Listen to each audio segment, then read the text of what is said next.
Thank you, Mr. Chairman. Thank you all for being here today and being so committed and dedicated. I certainly appreciate that. We talk a lot about affordability, and in your testimonies and your written statements, you know, it was one of the top priorities. And this administration and this commission, you continue to take action to be so conscious of that ratepayers aren't burdened by the higher cost.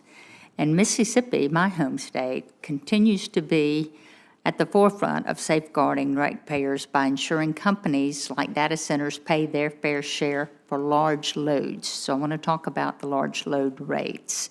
And states are passing legislation that these companies have to pay upfront anticipated additional cost because they're just preparing themselves for that.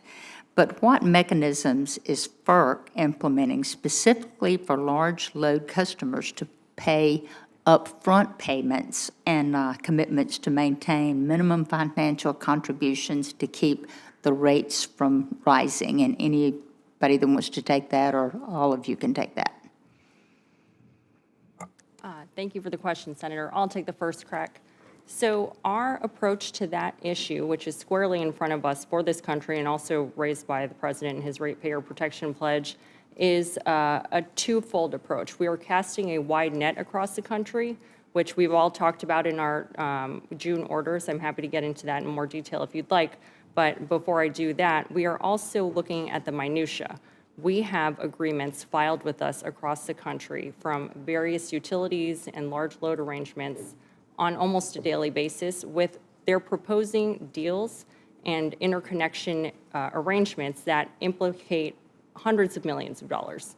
And we look at those arrangements with a fine-tooth comb to ensure that the upgrades that are required by large load is not shouldered by consumers. So we look at it on a case-by-case basis and also across the markets.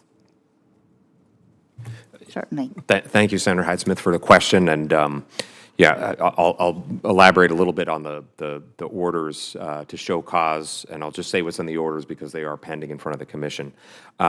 We're attacking this problem with a couple different prongs. First of all, we're requiring contracts. And one of the things I like to say is like fundamentally, this problem is a math problem. It's an accounting problem. It's not a glamorous problem to solve. It's kind of like, let's figure out how much infrastructure we built for you, and then let's make sure that gets on your bill. We were requiring contracts to make sure that we don't have stranded costs if you leave early.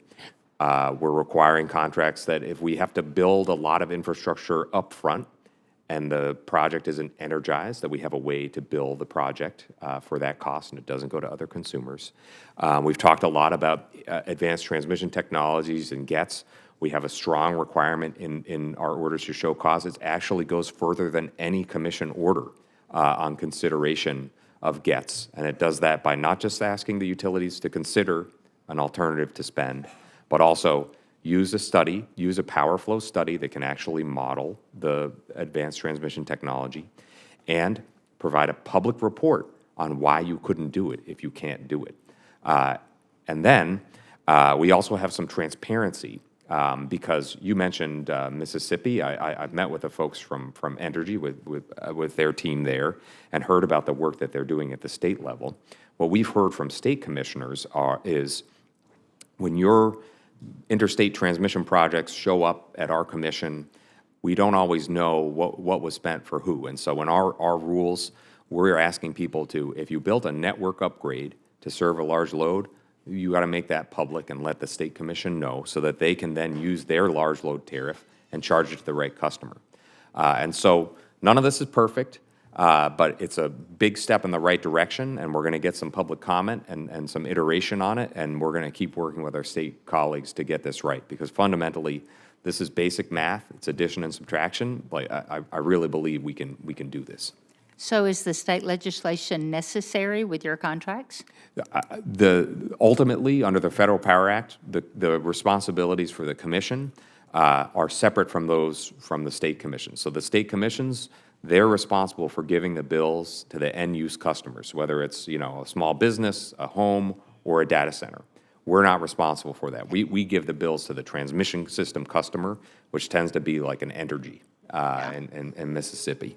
And so we need to work with the states, and frankly, I don't think the country has appreciated that 30 states, more than 30 states, actually have these rules either under development or in place. And again, they're not perfect. We're learning a lot as we go, but that's all well and good. And so I'm optimistic that we can make progress to protect regular ratepayers.